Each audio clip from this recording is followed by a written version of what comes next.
Hello everybody, thank you for joining me. This is Game God Fluent bringing you episode 37 of Let's Play Aleph, the hardcore D&D style CRPG made somehow in RPGMaker. Let's go ahead and load up file 2 here. We're 27 into the game and we're in a crypt, and it seems like just a random crypt that we're checking out here with some undead. So let's get right into it and continue our adventures. Some pretty interesting things have been coming up in the game the last few episodes. We've been exploring way new areas and just wild things we've been finding. Touching shimmering mirrors and just all sorts of stuff. Okay, oh, there's a pair of boots over there, I see. Oh no, a lich. This is so dangerous. Let's meteors, but most importantly, you go ahead and shout. Maybe that'll get the lich to draw into melee. You throw a fireball on the lich, and you train. Yep, the lich attacked. Nice. Buys us a little time to get rid of the rest of these undead. Make them weak to fire. Boom. Almost another 1,000 points of damage. And one undead survived. Let's see. Now I can hit and knife him. Beautiful. And sap him. Boom. Got the stun going. Attack, attack, attack, attack. We got this pretty easy now. Get my MP back. Death for the lich. Nice. 103 XP, 300 gold, bone, minor health, bone, bone, minor health, bone, bone, ale, bone, bone, bone, cursed flesh, major mana. Love to get those major mana potions. 36 gold, a bone fragment, 4 bandages, 3 ales, 1 blight lock, 2 torches, and ancient bones. Nothing over here. Let's go see what these boots are. 2 headless. Oh, that is so simple. They got the jump on us somehow. They're just level 8, so nothing to be worried about. Wow, they're kind of kicking our butt right now.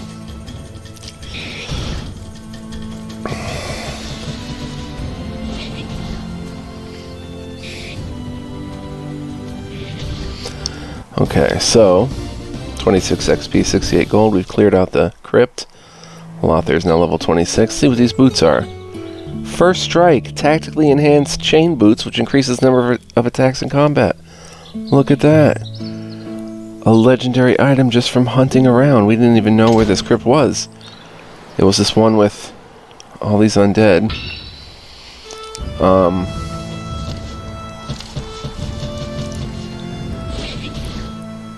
Let's go ahead and cast meteors down on them. 24 XP, 66 gold, bone, bottle, bone, bone, bone, bone, ale. Let's try coming this way.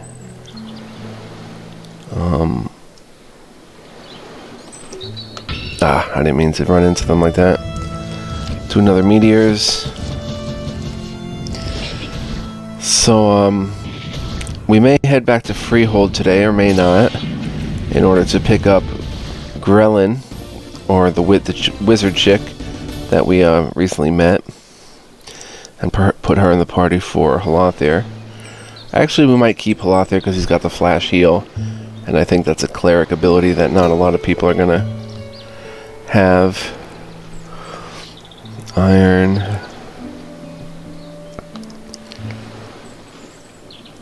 Kind of hard to run through here. Clay.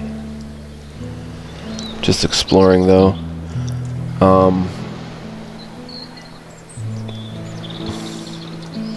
See where we are in the cartography of the land. Let's see. Okay. So So coming over in this direction, I see the graveyard. Would sort of explore an area of the map that is a dead end. And we'll see what the game likes to do with dead ends. Sometimes we find annihilation pieces there. Oh, wow. Earth Elemental. Earth Elemental. Big enemies rushing us. Clay.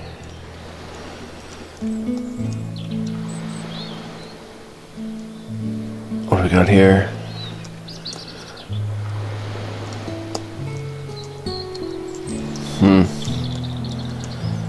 Oh, iron ore.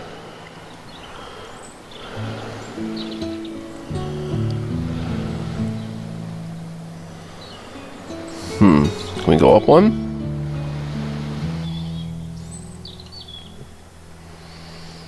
F14.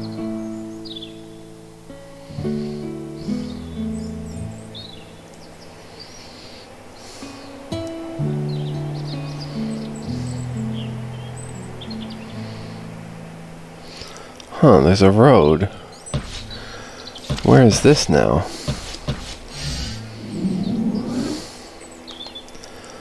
Now we're up here all of a sudden. Looks like there's something off to the road to the left.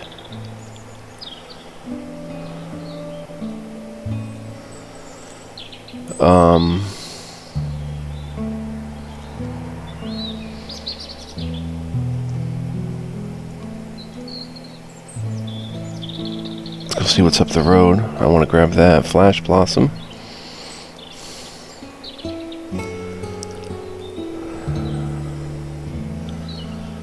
Go ahead and check out those boots.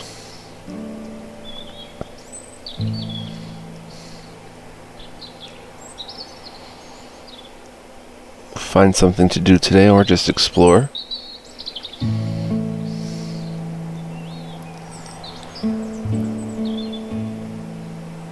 No, it did say there was something up here. We're the furthest up we've ever been. Another Flash Blossom.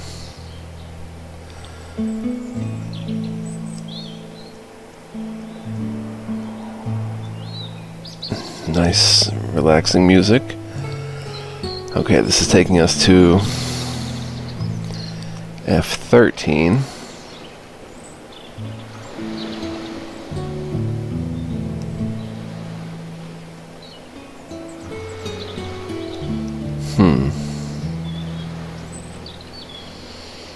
Where the heck is this thing?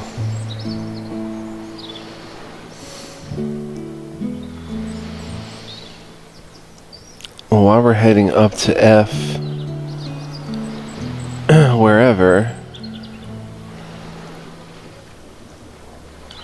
go ahead and check the cartography skill again.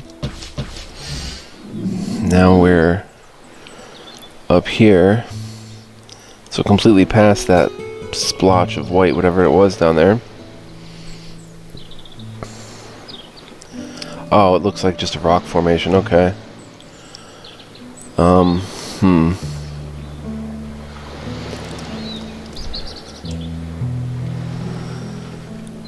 I am going to look at our Aleph opportunities here.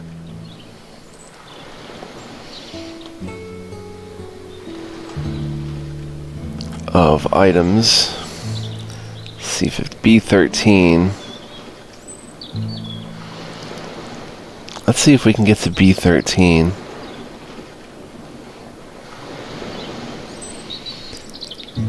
Oh, F14, that's near Freehold. Yeah, let's try to get to B13 and try to get Jeremy's armor. So B would be this way. We've got E13.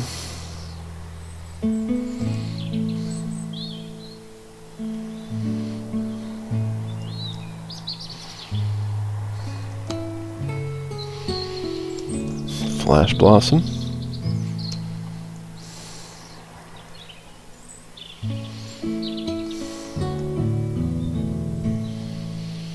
Probably all sorts of stuff in these hills. We're about to be in C13. What kind of wood is this? Log.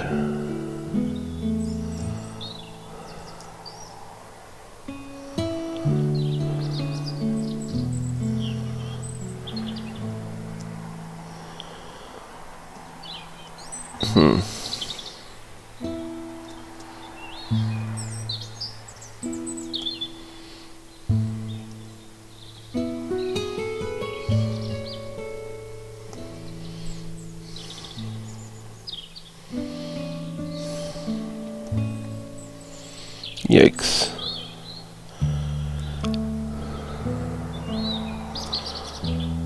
Alright, let's go to C13, I think, or D13.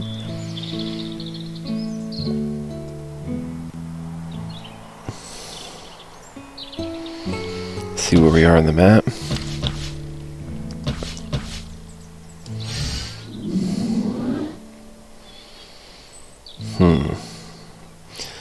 Okay, if we go north, there's going to be something. Once we get the opportunity to go north.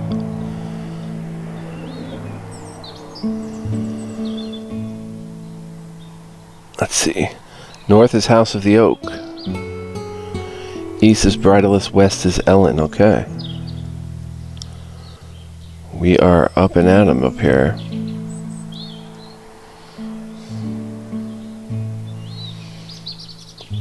Let's get to C13.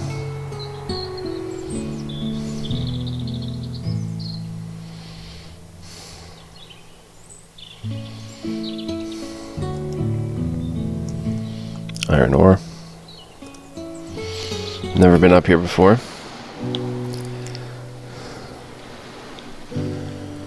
Different music. We're in some rocky passage now.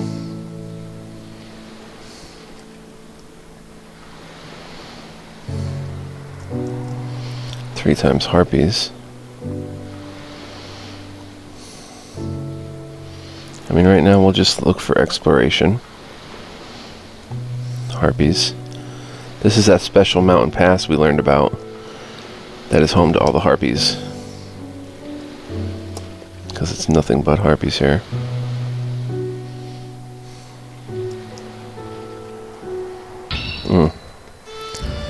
Nothing I'm too worried about.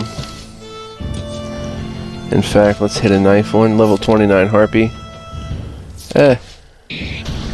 Something we can pretty much take care of without a lot of trouble.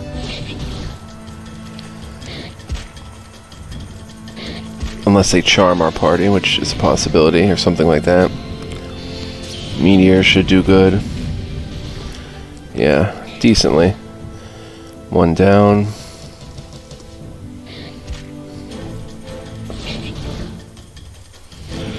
First harpy kill. Get my MP back. Sap it.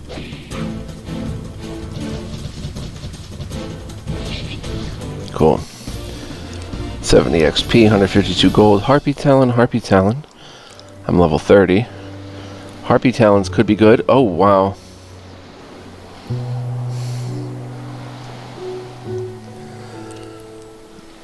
Oh my gosh, there's harpies everywhere. 3 of them. We'll go, wind maybe? Tornado? First time seeing tornado too? Sure. I'll light a cigarette. Oh, that's not good. Boom. Okay.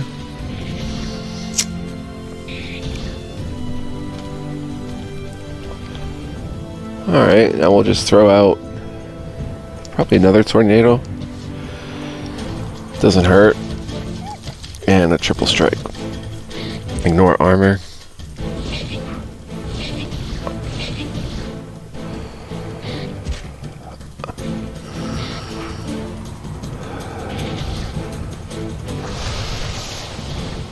Boom, there we go. We got him weak to wind and then nailed him. 106 XP, 230 gold, 2 more Harpy Talons. Cuthbert's level 27, Eris is level 30. We'd love to come back here and explore when it's not so dire a situation of harpies everywhere. Okay, we're in B13. Now, if we look at Jeremy's armor, it is on B13. Oh, I thought it was B12. Okay.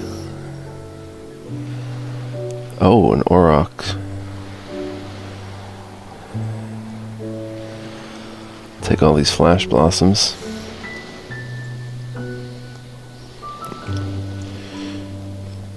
Alright, it's on this plane here.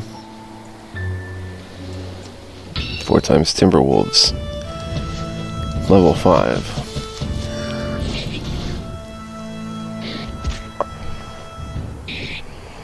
So hope you guys and gals are doing well. Ready to see a lot more Aleph. There's a lot to this game, as we're finding out. I'm just kind of casually exploring right now. B12 is where Ellen is. We'll probably head to Ellen. And then check that out. 32 XP, 56 gold, 4 hides, 8 hides.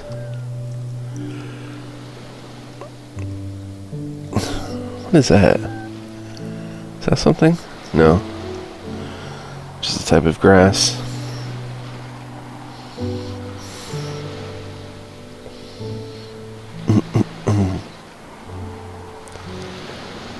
Oh?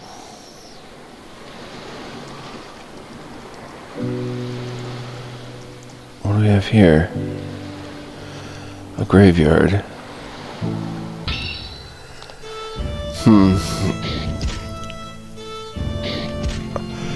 They got the jump on us again. So is this the graveyard where Jeremy is buried? I wonder. Jeremy the Reckless.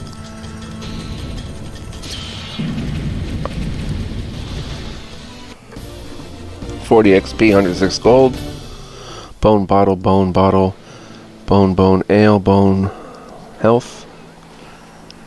Oh, the lich didn't even see me. There's Jeremy's armor, but we're gonna get gang tackled here. Lich cast magic shield. Oh, that's not good. Because magic is primarily how we're gonna be killing this thing.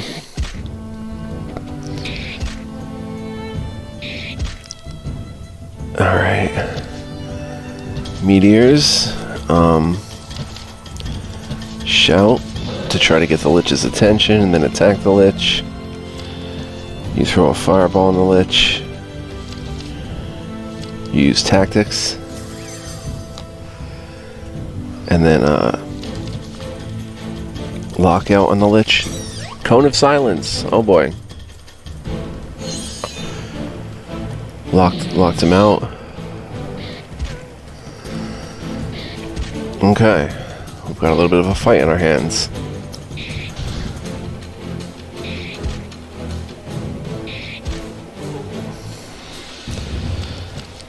And we can't absolve. So use a black powder explosive on the lich. You go ahead and attack the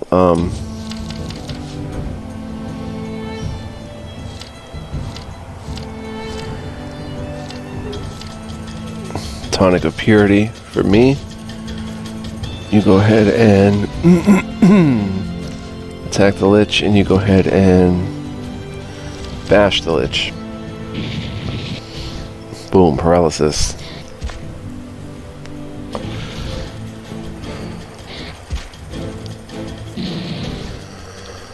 Wow, that did like nothing. Tonic of purity. Now we can unleash meteors or what have you. You relentless assault. Lothair, you absolve. No, you just prayer. You attack the lich.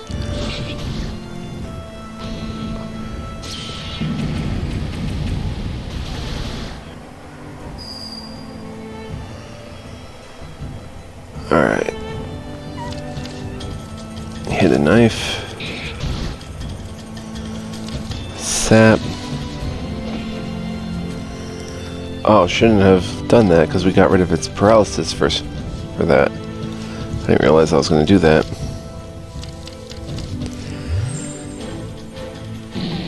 Fireball evaded. Wow. Okay, after this done, it's still paralyzed. I don't know, wind. Seems to be dodging everything we throw at it. Triple strike should do it. There we go. 104 XP, 302 gold. Bone, bone, bone, minor health. Bone, bone, ale. Bone, bone, bone, cursed flesh. And another battle.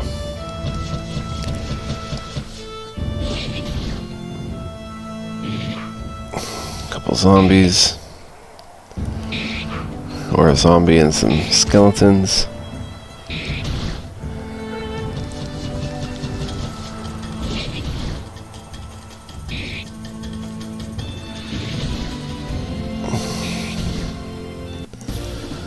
$24 XP, 66 gold, bone, bread, bone, bone, bone, bone. And here we have it. Jeremy's Armor of Abandon. The armor once belonging to brother Jeremy the Reckless, it was thought lost to time. It is now ours. Cool.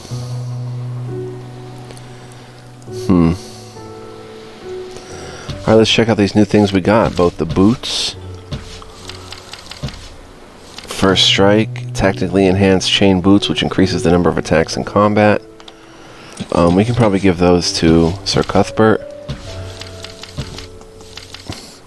Loses a point of defense, 3 HP, 3 resistance, gains 1 agility, and loses 5 luck, but increases the number of attacks. It's good. And then we've got Jeremy's armor, which I'm just wearing an iron breastplate, so let's check it out for me. It was thought lost to time, and it is the same. It does nothing. Same as an iron breastplate. If I put on the iron chainmail. Huh.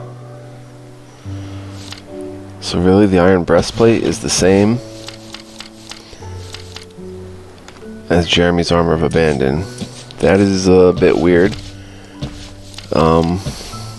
You can't wear it. Can Eris wear it? No. Well, I mean, I'll put it on. Maybe there's some other benefit to it.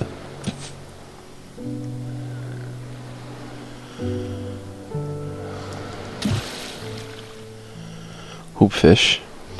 Alright, we're up. Let's see where we're at here. On the coast here. There's the graveyard. There's a weird rock formation up there with a road going to it, which could be something. That might be Ellen. Or the remnants of Ellen. Yeah, I'm pretty sure it is. So we're going to head up that way after we've checked this coast. Trawled this coastline here. This is a pretty interesting place too, it seems. Yeah, I don't think you're supposed to be able to do that, but let's check it out.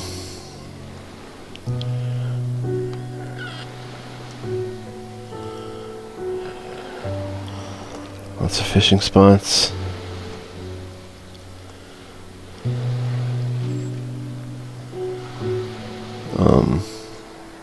A cave. Well, looky here.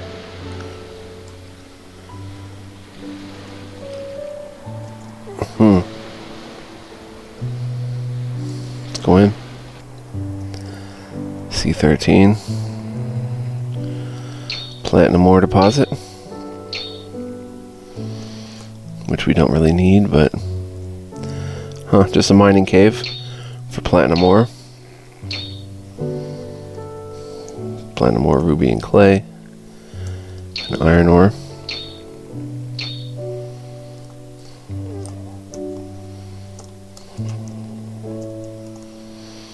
And that's it.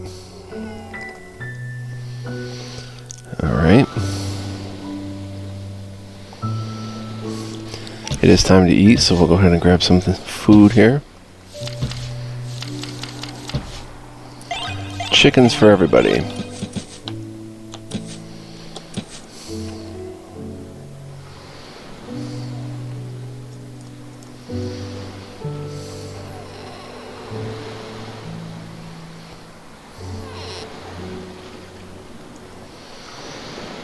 So we'll go up and check out Ellen,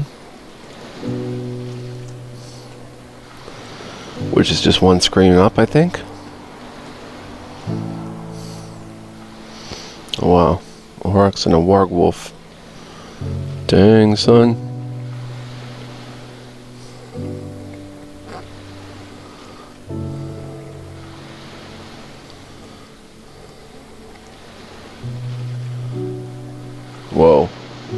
Oh my gosh, what the heck is that thing? I'm not sticking around to find out right now.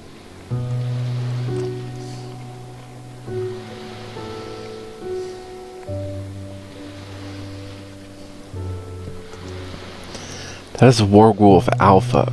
Oh dear, Bo Jackson with the cuts. Alright, we're in Ellen. Or what's left of it. What's this shadow here? Nothing.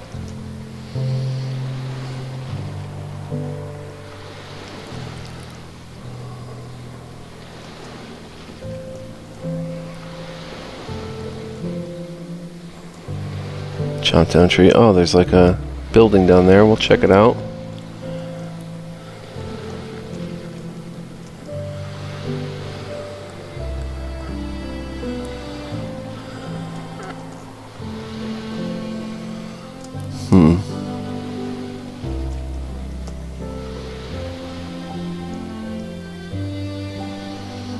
This is all new territory.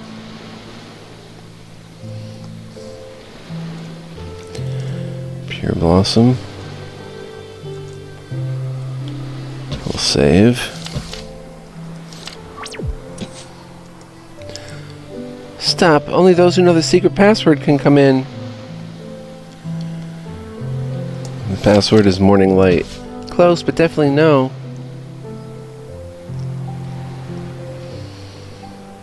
The password to Ellen. Sky Salat? That's not it. Go away. I don't know the password. Good, come in. Oh. Burke Skysum. He's a gangly youth with unkempt hair and clothes. His bloodshot eyes suggest he's been peering out that door for a long time. Talk. I'm sorry about that. Normally we're a bit friendlier, but as you can tell by the state of the village, it's not really safe to have the door open anymore. What is this place? It used to be a town called Ellen. I know I shouldn't boast, but we were pretty much the spiritual center of the continent. People came from all over the world to hear the clerics preach. What happened here? I don't know if the land is cursed or if the sick are just drawn to places of faith, but this part of the continent has always had a lot of, well, madmen. A while back, one of our priests built a house for them all. It was a place where they could be fed and looked after. What's with the password? That's to keep the smarter madmen outside. There isn't a password really, but if they think there is one, they'll spend all their time trying to figure it out, rather than inventing ways to break down the door. I'm the seer. I will help. The seer? By the light, you are! I should have recognized the insignia. I'm sorry. We've been stuck here so long without contact from the outside world. None of us even knew you had arrived. You should talk to Father Thostir. He's the priest in charge here. Can't believe I met the seer. Take 100 alms. Oh wow, this is great. Got an anvil. Other stuff we definitely can't touch. A healer. Lilith White Time. Tell me, seer, what does it look like outside? I've been in here so long that I'm starting to forget. No matter. Do you come seeking good health? Heal all HP. Restore all MP. Cool. Naria Mir, the grocer. She's a frail woman in a baggy cloth dress. She looks mentally and physically exhausted. I'm the only one here who knows the create food spell. The shrine's food storage ran out long ago, and the fields around here have all withered, so I'm in charge of feeding everyone in the shrine. I can't give her alms. We don't have much extra, but we have is yours for a fair price. I can't give her alms, unfortunately. I would give her a lot. Wooden club.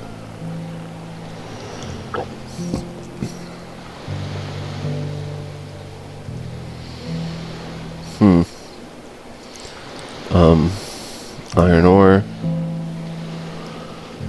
I think we're going to do some reading this episode after we talk. Ulfius Bit the banker. He's a pasty man whose clothes, beard, and even skin look terribly gray. He speaks and moves very slowly. Honestly, I'm not sure why I'm still running this bank. It's not like money means anything anymore. Then again, I don't really have anything else to do. You keep money in the coffin? Where else would anyone keep it?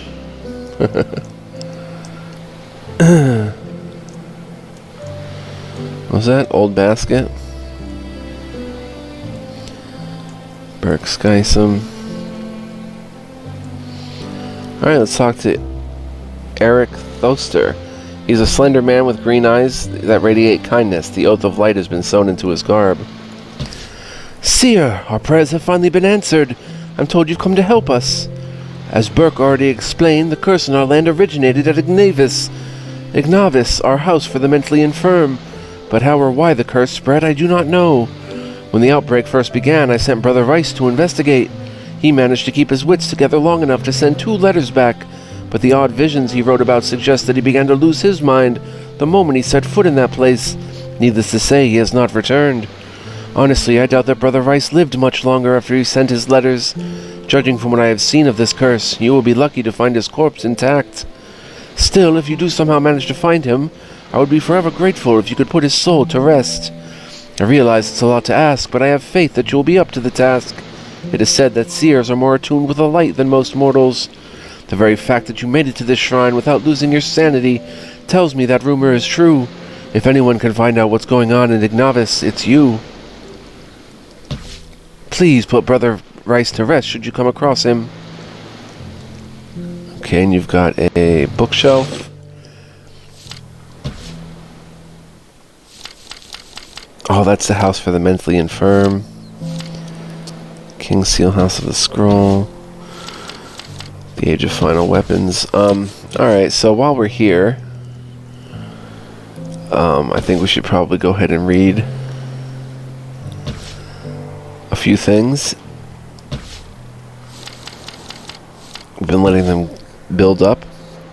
Let's see what we've read already. The Aleph of Principles. Principle.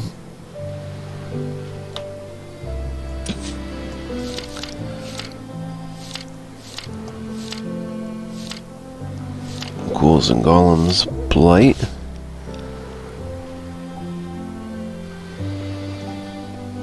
Blight by Neophyte Albert Darkwater. My Lord Clayson Almsey. After careful search and discovery, I believe I have found the epicenter of the Blight. It lies eastward of the School of Magic, not terribly far from the river on the west side of its bank. The rot and death is stronger near the center, and the ground has sunk in. At the very center of the sunken ground is a hole. I went into the hole, but only a small ways. It was dark, but I found the markings of frogkin along the earthen walls beneath the ground. The twisted roots of the trees formed a cavernous roof, which I suspect is why the hole has not collapsed the rest of the surrounding ground. The stench of decay grew stronger the further into the hole I went, which made little sense since there are no plants underground. The deeper I went, the wider the tunnel became, and it forked. I stuck to the right. When I first glimpsed a frogkin ahead, I doubled back the way I had come. I would be of little use to you, my lord, run through by a savage blade. I could not discern the nature of the hole. It does not appear to have been tunneled, and it does not look like the mud hovels the frogkin are known for dwelling. The hole, by all accounts, seems to be naturally made.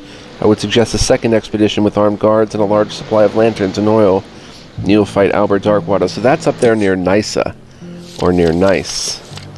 Yeah, Nysa. Blight. So I don't know what that is. If that's a dungeon or if that's a... It's not a dungeon of one of the Sin dungeons, I don't think. The 2 prophets we read. The Coming of the Dark Father. The Bringer of Light. We didn't read about all the age. Alchemical Treatise. We've read that. Alright, let's start dropping the ones that we've read anyway, I guess. Guide to Attributes.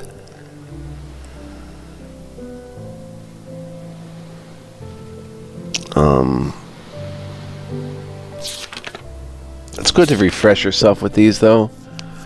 The higher your strength, the more damage it translates to, as does your ability to accumulate focus. Defense, the amount of physical damage you can effectively absorb in a single hit. When you increase defense, you also increase your maximum HP and the amount of damage absorbed when you use the guard command. Intelligence, for magical attacks and healing spells to be effective, a higher intelligence is prudence. All spells derive most of their damage or healing potential from this, and also gets bonus MP. Resistance, this is to intelligence what defense is to strength. Reduce the amount of magical damage you'll take from enemy spells. Also dictates your magical evasion rate, the chance you can sidestep an enemy spell entirely, as well as a boost to MP regen rate, which allows you to regen MP automatically in combat. Agility gets a little more complex, has multiple functions. Firstly, it dictates the order of events in combat. Those with higher agility typically go first. Also a damage factor, albeit to a lesser extent, for basic attacks as well as many skills. This attribute also adds bonus to your evasion and hit chance, increasing your ability to both dodge and land strikes respectively. Luck helps to determine how likely you are to be inflicted by an enemy's status ailment. Further, a small yet key factor in damage from basic attacks and most skills and even spells. A higher luck attribute also means you will land more critical hits, evade more critical hits, and get bonuses to your experience points gained at the end of combat. So, a lot going on. We're also going to level up here, I think. I haven't leveled up in a while. I have a little frog, a little tickle in my throat.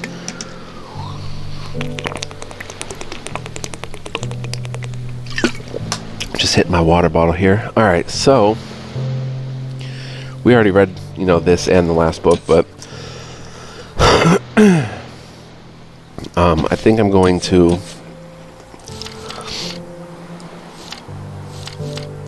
drop these when I'm done with them. Let's go Echo History by Lorien, journeyman historian of House Kaelor. There is much speculation surrounding the legendary magus Echo de Dragon of Hailgear descent. There are many and oft-times contradictory tales and stories of her life, her involvement with Galathan of legend, her role in the vanquishing of the Darkfather. Some stories tell tale that she was too powerful of a magus to be bound by the mere coils of life and death, and yet still lives. As a historian, I take little stock of the tales of small folk. So remember, Galathan was the Lightbringer who saved mankind in the Hailgear. And instead turned to ancient Hailgear scrolls and the early parchments of man. The primary obstacle of the Hailgear scrolls lies within the translation of the text. Hailgear is so unlike the common tongue that it is impossible to have a literal translation, and thus will always be open to the interpretation of the decipherer. After spending many months in the great library of Glianessa before it was sealed, and many months in the libraries of Arskama and the School of Magic in Nysa, I have come to the conclusion about certain facts regarding Echo, though little more than that. I will state the most obvious of truths. Echo did wed Galathan, and they did live their lives happily beyond the extent of the great dark wars that plagued them for most of their lives. Most records indicate that the two were in love since a relatively young age as well, and I shall not dispute that accord. Many tales tell of Echo blessing Galathan's blade before the greatest battle against the Darkfather, as Varin Kaelor records in his histories. However, there are only a few accounts of this occurring, and there are multiple accounts of Echo gifting the sword to Galathan. The accounts differ upon the origin of the sword, some saying it was a family heirloom, and others saying she had it specially crafted. Oddly enough, there's only one ancient Hailgear scroll that seems to allude to Echo's role in the battle against the Darkfather itself. The scroll was written as a poem and comes across as perhaps indulgent and embellished, so it is difficult to discern what truth it might hold. However, it says that Echo cast a spell which created a bright light, blinding the Darkfather, giving Galathan the chance to drive his blade into the beast. There's a strong possibility that this might have occurred. There are numerous journals and personal accounts from wizards and hedge wizards alike attesting to Echo's control over magic. Most agree that her control became as close to absolute as any, her magic far more potent than any wizard. From these truths come many accounts of speculation that she has complete mastery over life and death, and that she is unable to die, or that she can manipulate time itself or exist outside of our reality. It is difficult to discern what is truth from these accounts, as most seem like stories and fancies written by the dramatic. I shall continue my findings in the next volume. Very cool. Water elementals. Did we read this?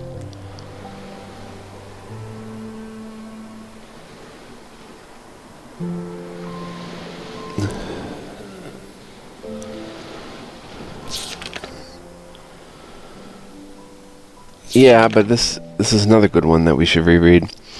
Captain Jeer Swiftwater, the Giant's Hammer, Steward Thymstead. The shipment is gone, I'm afraid. I took the path along the western coast south of Nysa, past Knight's Landing like you said to. That went fine enough. Once past the rocky shore, we broke for the open sea heading south with a strong headwind. But that as far as we gotten.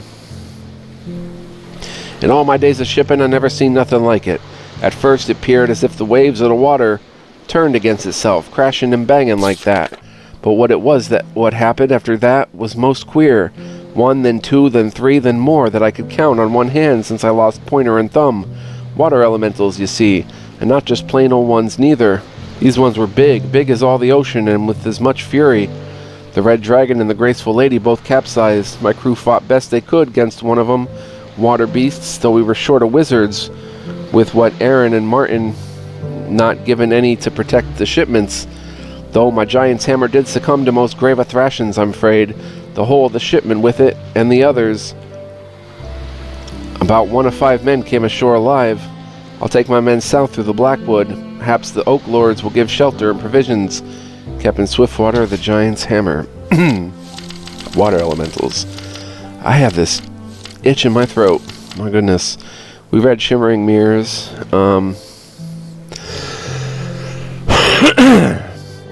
Excuse me, guys.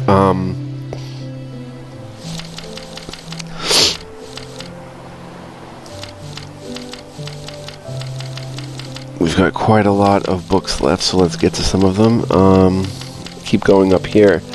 Now, after the coming of the Dark Father, the bringer of light, it didn't come to the Age of Knights. If we look at Book 2 here,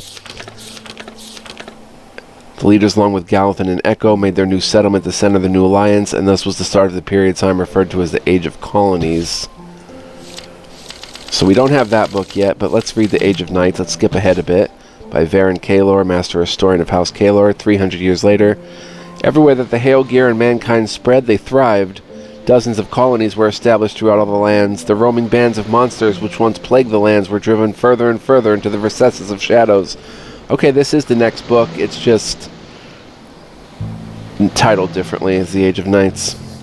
Together, the Hail Gear and mankind furthered all knowledge of magic as well, leading to new types of spells being created. Diplomacy was used to great effect for keeping the colonies linked together and unified against any threat that arose.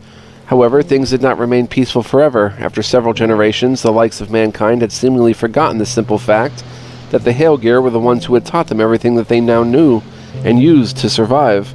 Although the Hail Gear were generally considered equals or even superior by many of mankind, certain groups of people began to resent the Hail Gear and their sometimes superior stature. This created friction which eventually led to a small uprising in one of the colonies by a group calling themselves the Brotherhood of Man, leading to the slaughter of all the Hail Gear therein. Once word reached the other colonies, the Hail Gear leaders were appalled at the lack of respect towards their kind by humans. For all that they had given to man and all that they taught them, they were turning on those who were their saviors. The Hail Gear openly reprimanded the actions of the Brotherhood, and this pushed other of men towards the Brotherhood's cause upon learning it. Tensions mounted between the two races, severely straining diplomatic relationships. One evening, a group of men belonging to the Brotherhood snuck into the Hail Gear's leadership's palace on Glianessa after arriving in secret by boat. With skill and purpose, they slit the throats of numerous Hail Gear leaders and left behind their specially gilded daggers to show who was responsible. The next day, the Hail Gear people became outraged, and that outrage poured forth in the following days to the colonies, causing a violent backlash. Some Hail Gear took revenge into their own hands and attacked man. Mankind defended themselves, and before long, a bloody civil war broke out between the two races. Man used the magic and weapons that they were taught to use by the Hail Gear against them. In some colonies, the Hail Gear took control. In other colonies, mankind, and yet other colonies burned. Countless thousands had died, and dead bodies littered the grounds in and around the colonies. There were not enough people to properly bury or burn all of the dead, so many of the bodies were left where they fell. Mankind outnumbered the Hail Gear people greatly, and over the course of several months managed to take colony after colony under their control until the Hail Gear people were pushed back to Glianessa. I remember reading this book, but oh well. Powerful Hail Gear wizard and prophet gathered a group of like-minded Hail Gear to create a magic spell which would either stop the violence or destroy humanity entirely. The group of powerful wizards became known as the Arcane Sanctum. However, the Arcane Sanctum became rushed as a fleet of human ships appeared off the coast of Glianessa, ferrying an army intent on destroying or subduing the Hail Gear for good. The army disembarked upon the shore of Glianessa and began marching towards the Great Library and the remaining Hail Gear. of which few remained. The arcane sanctum was forced to cast its spell immediately or perish. The wizard prophet stood before the army of men surrounded by his group of wizards and began casting the spell of singularity. The wizard combined with his spell ingredients a fragment of Amirthrian's black bones and a prism of light once safeguarded by Echo generations past. The intent of the spell was to pacify the human's lust for blood, to quell their innate desire to destroy. However, the spell was prepared in haste, and the effects would be unknown to the wizard prophet until after the spell was cast. Once the spell was completed by the arcane sanctum, the day instantly turned into night. In a matter of minutes, the soldiers momentarily confused by the sudden change, but this did not stop them from wanting to achieve their goal. They quickly surrounded the arcane sanctum, and after a brief but very violent battle, slaughtered them. As the wizard prophet's blood seeped into the earth, an ominous groan came from the ground. The dark devourer's bone fragments vibrated violently on the ground and radiated an aura of darkness. That fragment quickly expanded in size, and in a flash which destroyed all of the human's eyes, the great terror Anathema was unleashed, a manifestation of all wicked and evil virtues within mankind. Anathema destroyed the feeble and blinded army of men and lay waste to the island of Gleonessa, forcing the few remaining Hailgear to flee and seek refuge elsewhere. It would be a long time before the perpetual veil of darkness would be lifted. My throat is driving me nuts, guys. Hang on. Pretty interesting stuff, though, right?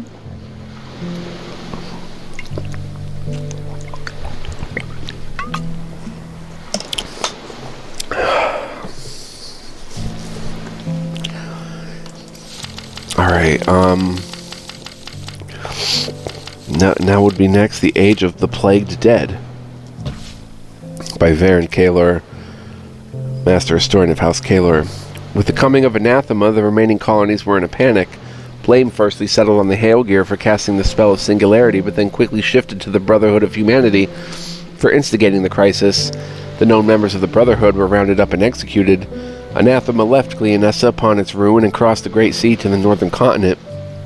The manifestation cast a powerful spell which animated the rotting remains of all those who died during the Hailgear and human civil war.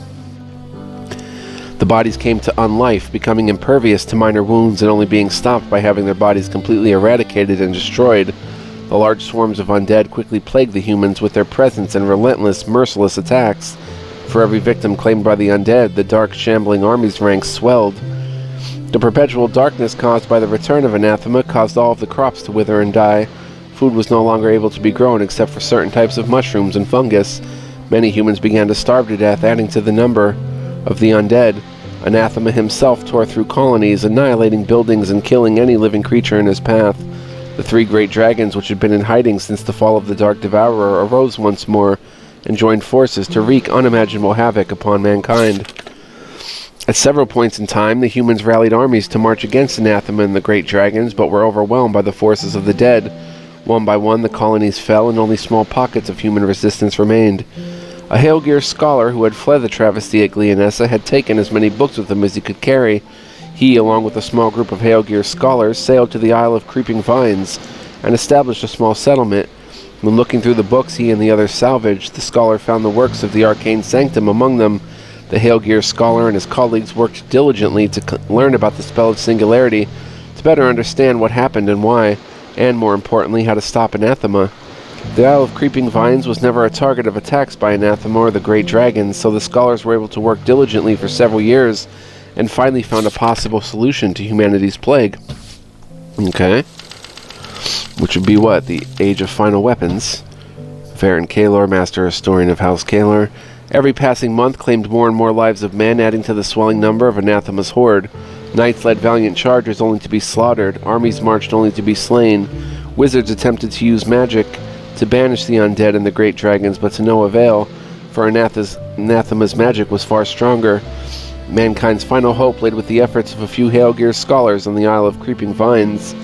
After several years of studying the tomes left behind by the Arcane Sanctum, the scholars finally deconstructed the spell of singularity. It created a terrible manifestation of all things evil within mankind, and only those with the purest of intentions and clearest of conscience could harm the creature. However, this task would be all but impossible with the current siege of all mankind, especially as it forced people into barbaric acts just to survive. More drastic measures would need to be taken to stop the terrible beasts from destroying all that lives. Whilst studying the spell of singularity, the scholars made numerous discoveries of their own, ultimately resulting in a very chaotic, unstable annihilation spell. The spell was a double-edged sword for the Hailgear people, for it would only destroy the likes of Anathema and the undead at the cost of destroying all Hailgear of pure blood. The scholars debated this option for a long time, realizing that it would mean their own deaths, but for the sake of the greater good. Ultimately, the scholars decided that if they did not cast the spell of annihilation, then Anathema would find them and bring them to their ends all the same. The scholars were not wizards, however. They sent a small group to the northern continent, to the last major stronghold of mankind, Arskama. The Hailgear representatives were met initially with hostility, but when they pleaded their case and the possibility of a final solution, the king of Arskama acquiesced and heard the Hailgear out. At once, the king sent a group of wizards with the Hailgear, and they left for the Isle of Creeping Vines. The undead Scourge and the great dragons were on the verge of beating down the walls of Arskama. The wizards and scholars wasted no time in preparing the spell of annihilation, referred to as the final weapon. The wizards had brought along several human scholars to chronicle the momentous event, and promised the Hailgear scholars that their sacrifice would be noted in history and mankind would never again think darkly of their kind. The spell began, the wizards summoning all of their magic and might, and a deafening explosion shook the ground and sea. The sky burned a fiery red, at once purging away the darkness which plagued the lands for many years. The Hailgear of true blood burned to ash, for they themselves were the components of the spell. The hordes of undead collapsed into piles of dust and were scattered into the wind. Anathema's flesh melted from his titan frame, but he did not perish. The creature, greatly weakened to the point of near death, withdrew to somewhere outside of this existence to regain his strength. The three great dragons once more fled for their lives and went into hiding. The wizards and human scholars returned to Arskama and told the king and the people of the Hailgear's great sacrifice. The king ordered the construction of a memorial in their honor. Mankind celebrated, even though their numbers were but a fraction of what they once were, and everyone who were of mixed Hailgear and human blood were revered greatly. Interesting.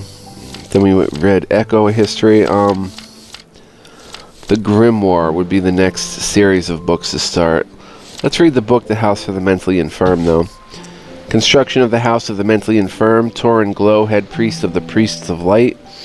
As it pleases your grace, I submit my bid for the construction of a house for the mentally infirm to be appraised. The lands of Ellen are called cursed by many men.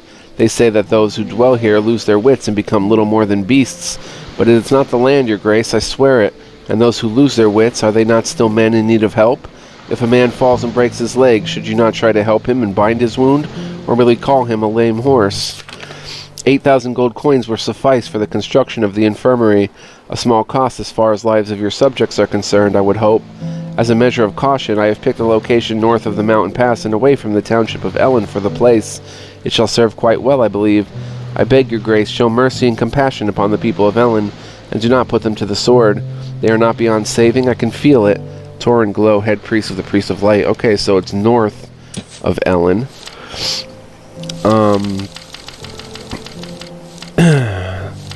We'll start on the Grimoire. Yeah, let's call that good for now. Did we ever check Jeremy's armor and what was the other one? Jeremy's armor and first strike, okay. Alright, did we talk to Eric yet? Let's save. Yeah, he wants me to go to the House of the Infirm too. 54 minutes in, guys. I gotta cut it out here. Maybe next time I'll do a special 2-hour episode to where I can really sink my teeth into it, because these hour episodes go by so quick. I'm just stretching here, but thank you guys for watching. I do hope you appreciate it, or I do hope you appreciate it. No, that's not what I meant. I do hope you enjoyed it, is what I'm trying to say. And I appreciate you guys very deeply for spending your time with me. Thank you so much. Much more to come, so stay tuned if you would like. We are going to probably, well, check out the rest of Ellen. Well, this is the rest of Ellen, but we'll find something to do in the future. So stay tuned. Much love, peace, and joy. Catch you guys next time with more. Stay cool. So long.